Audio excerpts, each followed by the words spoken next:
Assalamualaikum warahmatullahi wabarakatuh. Teman-teman, jadi kita kali ini mau wawancara sama narasumber kita dari UNY nih, namanya Kak Mailita Ulangsari. Baik Kak, sebelumnya bisa ceritakan tentang diri Kakak dan bagaimana perjalanan Kakak menempuh kuliah di UNY? Oke, baik. Terima kasih ya teman-teman. Salam kenal semuanya. Perkenalkan, aku Marlita Wulansari, biasa dipanggil Marlita, dari program Studi Pendidikan Ekonomi. Sekarang itu aku ada di semester 7, berarti angkatan 2022. Kita lumayan dulu ya jaraknya ternyata. Nah, perjalanan selama di UNY itu terbilang dari semester 1 sampai semester 7, 3,5 tahun yang lumayan panjang. Terutama dari aku sendiri merupakan anak rantau dari Mataram, Lombok, Nusa Tenggara Barat.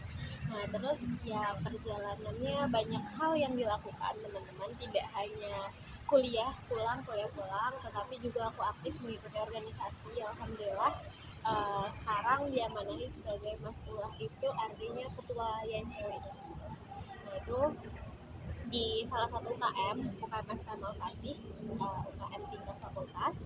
Nah, selanjutnya juga aktif dalam berbagai kegiatan perlombaan, sekitar dari 25 kejuaraan baik internasional maupun nasional. Dan selanjutnya juga alhamdulillah pada semester kemarin, semester 6, diamanahi mendapatkan gelar mahasiswa berprestasi terbaik pertama di UNY. Wah, keren banget nih Kak perjalanan kuliahnya. Terus apa hal yang bikin Kakak senang nih kuliah di UNY? Banyak hal sih sebenarnya yang aku suka di UNY. Dari mulai lingkungannya benar-benar suportif banget, dari lingkungan dosen, mahasiswa. Selanjutnya juga iklim belajarnya aku suka, karena di sini tidak cuma dibekali dari sisi teori, tetapi kita juga banyak praktik. Terutama aku dari pendidikan ekonomi, untuk semester ini pada 3 bulan awal itu kita praktik pendidikan. Jadi kita turun langsung ke lapangan, mengamati. Terus kan ada juga program ke Tridharma Perguruan Tinggi, itu pendidikan, pengabdian, dan penelitian. Jadi di situ sangatlah balance lah gitu untuk pendidikan yang ada di UNY saat ini. Kan Kakak ini sebagai ketua organisasi juga ya Kak. Terus caranya imbangin organisasi sama akademik itu bagaimana Kak? How to make it balance gitu antara kuliah, organisasi, dan prestasi. Itu tentu saja kunci utamanya adalah time management. Kita harus tahu manajemen waktu kita. Jadi aku biasa mengauditnya dalam menggunakan metric Eisenhower gitu, teman-teman kenal. Jadi di teori itu tuh kita bisa memetakan kira-kira mana sih kegiatan yang saat itu penting atau urgent dan juga mendesak gitu. Nah, ada juga kegiatan yang dimana dia tidak penting tetapi mendesak, atau dia penting tapi mendesak, atau tidak keduanya. Nah, jadi kita harus mengaudit tuh kegiatan kita saat itu, kira-kira yang kita urgent banget gimana sih, itu yang kita jadikan prioritas. Jadi kita harus buat skala prioritas, terutama time management. Kalau dikatakan prioritas, semuanya prioritas. Prestasinya itu membanggakan semuanya Kak. Alhamdulillah. Terus motivasi Kakak ini supaya berprestasi terus itu apa ya? Motivasinya banyak banget sebenarnya, tapi ada dari sisi niat, ada dari sisi keduniawian juga. Kalau dari sisi niat, mungkin ada di bio Instagramku teman-teman, Khairunnas Anfa'u Linnas. Itu sedikit Indonesia adalah yang bermanfaat bagi Indonesia lainnya. Nah, dengan berprestasi tentu saja kita akan lebih jalur mudahnya untuk bisa memberikan kebermanfaatan. Dengan berprestasi kita bisa ngajarin ke orang-orang gitu. Nah, terus ya ada juga motivasi lainnya, mulai dari nanti skill dan soft skill dan juga hard skill. Terus kita juga bisa dari sisi bagaimana cara mengelola waktu, relationship, terus juga benefit lainnya yang tentu saja itu bisa dijadikan motivasi aku untuk bisa terus berprestasi. Ya Allah Kak. Kalian juga pasti. Keren banget Kak. Gimana gitu? Kan kalau aku baca-baca di situs Kakak, IPK-nya mencapai 3,9 ya Kak. Itu hampir sempurna nih Kak. Nah, itu gimana ya Kak tipsnya buat kami para maba supaya bisa mengikuti jejak Kakak? Oke, itu di semester 6 ya, karena semester 7 kan belum keluar. Jadi ya kita nggak tahu lagi gimana kumulatifnya IPK. Nah, itu tips-tipsnya ya dari aku, teman-teman kuliah udah pasti kuliahnya jangan sampai, kalau ada bolong jangan sampai bolongnya itu karena kita bolos, tapi yang memanfaatkan dunia perkuliahan itu aktif di kelas. Jangan sampai kita malu bertanya, karena dosen tuh sering notice kita kalau kita aktif di kelas, rajin bertanya, rajin menjawab gitu.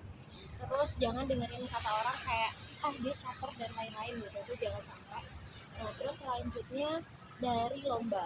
Nah lomba itu sebenarnya dengan kita sering lomba kita akan mendapatkan gelar mawapres, dan nanti dari gelar mawapres itu dosen menotis teman-teman, oh dia anaknya pintar, jadi nggak mungkin dong dikasih nilai B, nilai C gitu.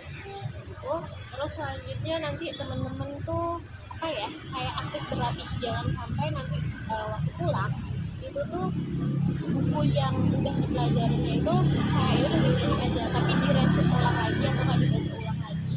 Biar apa? Karena banyak ujian-ujian tuh dadakan biasanya gitu. Terus selanjutnya selain aktif di kelas, rajin ikut ini, terus saranku organisasi sih, karena aku nggak setuju dengan organisasi itu menghambat kuliah, tapi justru organisasi itu membantu kita buat kuliah. Kenapa? Kita jadi banyak relationship di situ, relasi di situ, yang dimana akan menunjang kita buat kuliahan, misalkan kakak tingkat atau lain-lain gitu kan, nanti kita bisa tanya-tanya lebih banyak tentang perkuliahan dari teman-teman. Terus juga nanti teman-teman bisa banyak sih tipsnya tuh organisasi. Nah dari organisasi juga kita bisa latihan public speaking, yang dimana itu menunjang kegiatan kita belajar di kelas. Kan pernah menang lomba, terus kalau kakak pernah gagal dalam lomba, terus gimana kalau bisa balik lagi, terus kecewa, cara mengatasi kekecewaan itu Oke, jadi dari 20 lebih kejuaraan itu ada 50 kali lebih kegagalan. Nah itu kalau sedih sih pasti sedih banget ya, terutama kalau lomba-lomba dari Puskesmas yang dimana membutuhkan waktu yang panjang buat persiapannya sampai berbulan-bulan.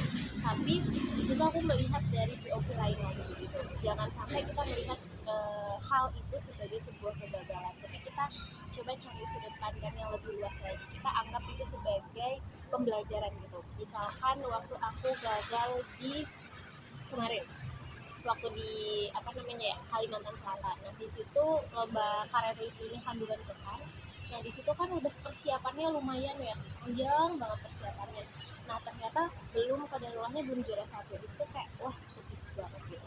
Nah padahal persiapannya lumayan sampai berbulan-bulan, tapi di situ aku ngeliat ternyata kalau dilihat dari sudut pandang yang lebih luas, kalau nggak karena infeksi ini aku nggak bakalan bisa buat bolak-balik cari data Gunung Kidul, aku nggak bakal ngerti gimana caranya buat publish jurnal Sinta gitu. Terus aku nggak bakalan paham gimana caranya buat meliti tafsir Al-Quran. Oh ternyata ini tuh bukan sepenuhnya gagal, emang belum waktunya aja menang, tapi aku menang kok di yang lain gitu. Banyak hal-hal yang bisa aku eksplor dari lomba ini, nggak cuma buat dapetin menang aja. Jadi kita untuk motivasinya ya lebih luasin lagi pandangannya, jangan sampai semata-mata tertuju kalau nggak juara 1 kita gagal. Terus yang selanjutnya, pesan kakak untuk mahasiswa yang ingin berprestasi tapi masih ragu atau takut untuk memulai. Oke, takut untuk memulai ya, aku dapat poinnya. Sebenarnya yang masih ragu atau nggak berani mencoba, teman-teman punya mindset harus selalu berani mencoba. Kenapa? Karena kalau kita mencoba dan kita berhasil, kita ada di sini. Terus kalau kita mencoba dan kita gagal, kita ada di sini. Tapi kalau kita tidak mencoba, selesai kita ada di sini. Jadi menurut teman-teman lebih baik mencoba tapi gagal atau tidak mencoba mencoba tapi gagal. Karena kuncinya adalah jadi kita harus berani mulai coba. Nanti kalaupun kita gagal, at least kita mendapatkan pengalaman tadi kayak MIT gitu. Nggak semata-mata semuanya itu harus berhasil. Habiskan gagal kita dulu, terutama di awal-awal. Nah nanti tinggal kita nikmatin aja tuh hasil proses gagal itu. Kita dapat evaluasi, kita dapat pembelajaran yang akhirnya kita bisa menuju yang lebih menang gitu. Jadi jangan coba. Terus yang selanjutnya, apa yang kakak lakukan ketika merasa kehilangan semangat untuk kuliah? Merasa kehilangan semangat untuk kuliah tidak pernah melakukan karena selalu semangat. Nah kalau suatu ketika mungkin ya mungkin bukan semangat berkuliah, misalkan kalau ada tugas yang saking numpuk-numpuknya kita hilang semangat buat ngerjainnya. Nah itu pernah ada di posisi itu, tapi aku kembalikan lagi ke orientasi aku. Orientasi itu kayak tujuan kita kesini ngapain sih gitu. Kalau apa ya namanya, kalau di kantor kan kita tujuannya mau kuliah, terus kalau kuliah kan otomatis punya apa ya konsekuensinya, ya banyak tugas yang harus kita kerjakan, balik lagi ke orientasi kita tadi gitu. Nah terus yang kedua kita harus mandang ke ternyata masih banyak loh orang-orang yang pengen ada di posisi ini. Dari 100% pelajar di Indonesia itu hanya 30% yang bisa mengenyam bangku kuliah. Nah dari situ kayak oke, masih ada 60% lebih orang-orang yang butuh kuliah gitu. Terus aku udah dikasih kayak gini, masa ya aku males-malesan gitu. Terus ingat aja orang tua di rumah kita, orang tua udah nitipin kepercayaan buat kita kuliah, dan ya kuliah ini berbayar guys, gitu. Bayar lebih sangat banyak, dan terus kalau kita males-malesan itu sangat-sangatlah wah enggak banget gitu. Akhirnya ya itu kembalikan orientasi, lihat orang yang lebih bawah, sama kita harus mengingat lagi bahwa kita di sini ditanggung oleh orang tua. Ya, selanjutnya bagaimana cara kakak mendapatkan beasiswa dan apakah pernah ada hambatan saat ingin mendapatkan beasiswa? Beasiswa alhamdulillah. Basnas itu ya Kak? Nah, kalau beasiswa Basnas sebenarnya sebelum Basnas itu kan Basnas aku dapetin di semester 4 menuju ke 5. Nah, sementara dari semester 1 aku mencoba beasiswa unggulan 1 kali, terus di semester 2 nggak ada beasiswa kalau nggak salah. Terus ada di yang ketiga ada beasiswa unggulan lagi, terus semester 4 beasiswa Jarum, beasiswa DI dan lain-lain. Itu gagal, banyak gagalnya, jadi harus melewati 4 atau 5 kali gagal dulu baru bisa dapat Basnas itu. Nah itu gimana cara tips and triknya? Ya yang pertama itu kan apa ya, dari sisi selektifnya itu dulu, karena banyak lomba apa ya beasiswa sebelumnya yang gagal, aku tahu ternyata kelemahan aku tuh di sini loh. Nah akhirnya sembari menyiapkan di 4 semester itu aku selalu menyiapkan di dari semester 1 sampai 4 itu menyiapkan banyak prestasi itu, biar nanti dapat beasiswanya akan lebih mudah gitu. Karena orang-orang atau apa ya instansi yang memberikan beasiswa itu pasti mereka akan melihat CV kita gitu, melihat prestasi kita itu sebanyak apa, kita udah melakukan pengabdian sebanyak apa. Akhirnya dari semester 1 sampai semester 4 aku kumpulkan itu semua. Nanti di semester 5 coba mendaftar, dan di situ untuk tips and triknya dari sisi berkas lengkapin selengkap-lengkapnya prestasi-prestasinya, dicatat ini semua. Terus kita dari motivation letternya buat yang benar-benar meyakinkan. Nah selanjutnya dari sisi wawancara jangan sampai ada yang duduk, jangan sampai kita apa ya gitu wawancaranya. Terus harus meyakinkan bahwa kita memang orang yang layak gitu mendapatkan beasiswa itu dari prestasi-prestasi kita gitu. Nah, yang terakhir apa pesan dan motivasi kakak untuk mahasiswa UNY? Wow, sekaligus closing statement ya nih. Kayak buat teman-teman mahasiswa UNY, pesan dari aku itu apa ya, untuk teman-teman jadikan apa yang kita lihat adalah apa yang kita gapai. Kalau kita bisa melihat orang aja berprestasi, masa kita lihat kita nggak bisa.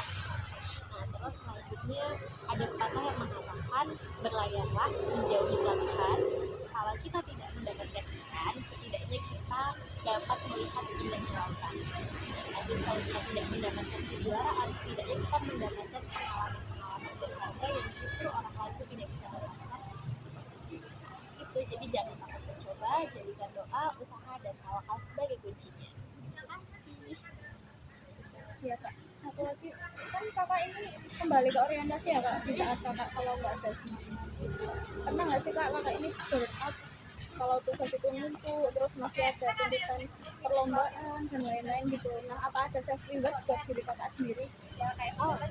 Self reward apa ya, ada sih pastinya, es krim. Jadi kalau burn out ya pernah ada di posisi banyaknya tugas, terutama semester 7 awal kemarin itu kan aku sambil apa sih namanya tuh PK, praktik pendidikan ke PPL gitu, ngajar. Nah terus di situ bertepatan dengan lomba MTQ, kepala dengan lomba MTQ dia harus mengkaji tafsir Quran dan lain-lain, ambil data, terus bertepatan juga dengan pembukaan pendaftaran beasiswa riset Basnas.